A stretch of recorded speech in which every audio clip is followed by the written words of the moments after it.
Hello and welcome to Microsoft Hates Greg.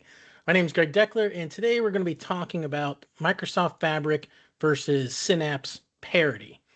Now, what do I mean by parity, right? It means what I'm going for here is if I'm going to migrate my stuff from Synapse to Fabric, where am I going to run into friction versus where is it going to be relatively easy? And let's just be clear that it will never be easy to migrate from Synapse to Fabric in terms of you're going to have a right click wizard and you just move it, right?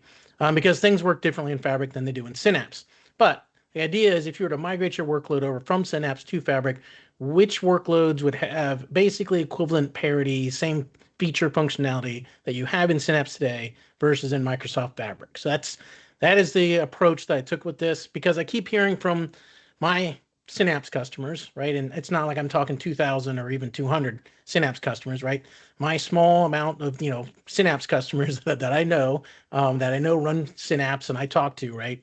None of them have moved their workloads from Synapse to Fabric. Now I don't know if that's normal. I don't know if maybe there's lots of Synapse people moving to Fabric. I don't know. None of mine have. So I wanted to put this together. And the reason they're not what they're telling me is that there's friction, right? They don't have the same things in Fabric that they have in Synapse, and so they don't feel comfortable moving their workloads. A lot of them have kicked the tires on Fabric. Most of them have. Some of them, at least two of them, have told me that they're never moving to Fabric as long as Synapse works, right?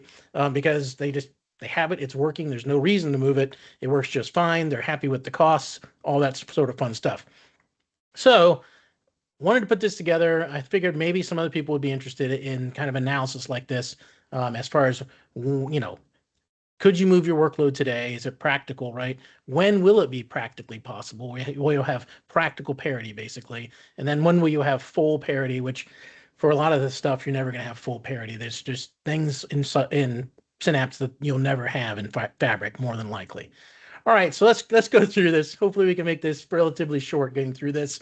And I don't know if this is something like this workbook is useful for anybody. If anybody wants it, if they want to download it, show it to their boss, or download it, put their own information in it, or download it, switch it all up, and make a video making fun of me and how stupid I am and my opinions on this. Right? If you want it, I can put it out in the GitHub repository for Microsoft Hates Greg. I have no problem doing that. Here's all of the sources that I used when putting this together, right? So fun stuff. All right, let's get into it.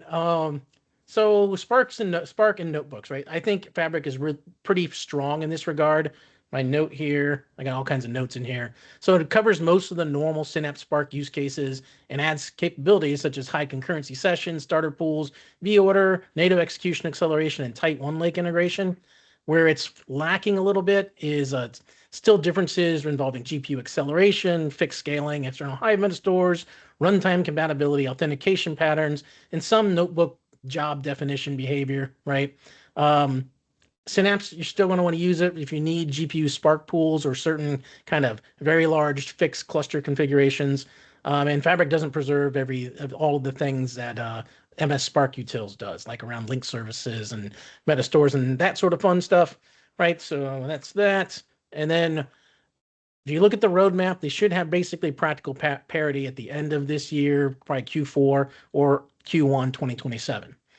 All right, dedicated SQL pool and warehouses. I think this is pretty good as well. Fabric warehouses can replace a lot of the dedicated SQL pool implementations, especially like your dimensional warehouses that's connected to Power BI, that sort of thing. Where it's lacking a little bit is your Fabric warehouse does not support the entire SQL Server, Synapse T-SQL Surface, right? It has limitations around your transactions, your statistics, your data types, temp tables, connectivity, and cross-region scenarios. The roadmap still, if you look at the roadmap, still has substantial engine work that's being scheduled for Q3 and Q4 of 2026. Those things are like UDF improvements, data clustering, fine-grained right conflict handling, shortcut-based external querying, and connectivity improvements. Okay, so again, I think you'll see practical parity sometime in 2027, maybe 2028, and then 2028 as far as full parity, probably 2028, 2029 for like really complex Synapse dedicated SQL, estates, if you will, implementations. That may not come for until 2028, 2029. All right, so serverless SQL over arbitrary lake files. This is where I think this one has the largest gap, probably. So Fabric SQL Analytics endpoints, powerful, yes, but they are primarily oriented over like delta tables, lake houses, and one lake managed things, right? Versus with Synapse, you had Synapse Serverless SQL. You could do like CSVs, JSON, Parquet files directly in ADLS using T-SQL without turning everything into a table first, right? So Synapse explicitly provides both dedicated and serverless SQL resource models and supports direct exploration of multiple file formats in the data lake. All right, so probably get parity again 2027, 2028.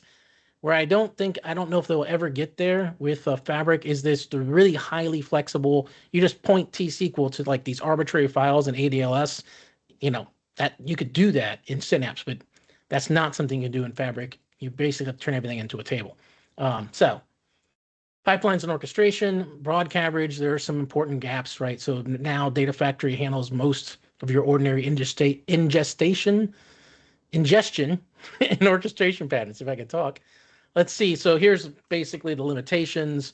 Mapping data flows are unavailable, SSAS integration runtime, validation activity, some authentication options, right? Your data flow Gen 2 has some limits around query counts, permissions, blah, blah, blah. So again, if you look at the roadmap, 2026 contains a large number of unfinished data factory work, right?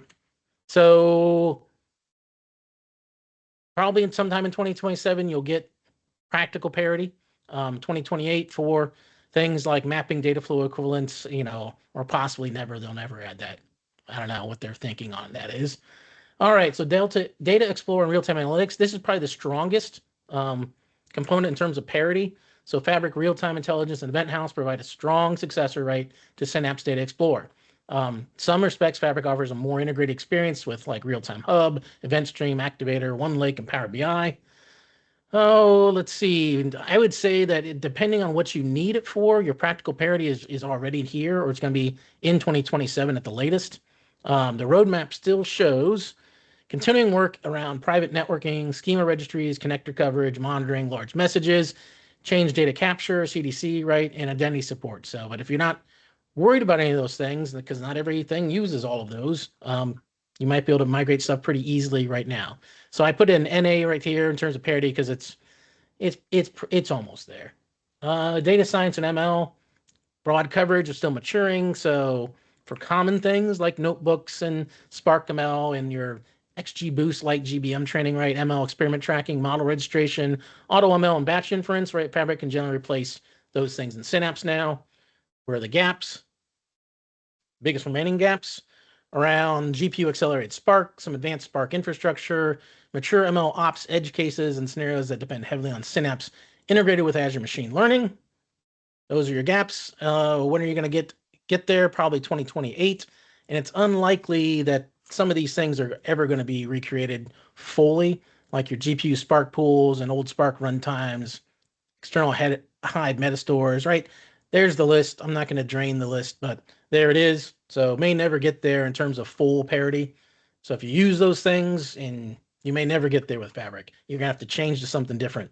Again, I don't know if I mentioned this, but it's never going to be a one-to-one migration between Synapse and Fabric. It's going to be a migrate and adapt, right? It's never just going to be a migrate. Okay, networking security. I think this is something that's been improved, especially over the last year or so. If I could actually find my control key. So now Fabric supports private links, managed virtual networks, managed private endpoints, workspace identities, workspace firewall rules, and outbound access protection in different parts of the platform, right? But these controls are not always uniformly supported across every Fabric workload. So the gaps, right? There's still limitations around private endpoints, cross-region workspace migration, and shortcuts, accessing ADLS or blob through managed private endpoints. Synapse's security model, more traditionally Azure native, managed VNets, storage ACLs, private endpoints, service tags, that sort of thing, right? So Fabric is progressively recreating the required enterprise controls, but different workloads have reached different maturity levels, in my opinion. So I would put it about 65 to 80%, probably get practical parity in 2027, 2028. And the uncertain part is for highly regulated private network only environments. I don't know when they'll get there for that as far as Fabric. CI/CD APIs and operations. I think this is something that's improving rapidly again in the last year or so. So they now have Git integration, deployment pipelines, REST APIs, service principal automation, your Fabric CLI, your Terraform support, item definition APIs, and they have some improving production operations, in my opinion. I think they're about 85% of Synapse in this regard. Here's the remaining gaps: consistency across workloads, deployment dependency handling, environment specific configuration, durable execution identities, and there's some kind of infrastructure as code administrative edge cases out there that still are not kind of plugged yet. So, but they'll probably get to practical parity in 2027 and then, more or less parity in 2028, 2029. Again, probably never 100% Synapse equivalence, right? All right, last one, large enterprise administration behind mature Azure services, right? So they do have like strong tenant level administration, capacity controls, workspace governance, domains now, identities, monitoring and audit and activity capabilities, and centralized governance features. So that's all yay, good. Where I think they're lacking are things like our Azure RBAC, resource groups, Azure policy, private managed endpoints, granular operator roles, Azure monitor integration. And there's other controls enterprises have standardized, right? So that's that. Probably get practical parity in 2027, 2028. And, in terms of for probably have to wait till 2028, 2029 for perhaps the 90 to 95% of large enterprise administration requirements, right? Really talking about large enterprises here. So that's the analysis. I don't know if it's helpful or not. You guys tell me. You guys tell me where I screwed up in terms of, because a lot of these are just judgment calls and speculation as far as when it's going to get there. But yeah, if you notice any mistakes, anything I said that you don't agree with, leave it in the comments. I'll go and double check, triple check everything that I said. Put quite a bit of work into this. So I hope it's helpful. Hope you guys find it. And again, if you want the Excel file, or it's actually not Excel file, I'm using LibreOffice Calc, so it's an ODS file. So if you want the ODS file, I can ship it out onto GitHub in the Microsoft Hates Greg GitHub repository. You're welcome to have at it. Do your own analysis, whatever it is. Go through all and read all these sources and determine whether I'm right or wrong. Knock yourselves out. But that's all I had for this video. Hope you enjoyed it, and I'll see you next time.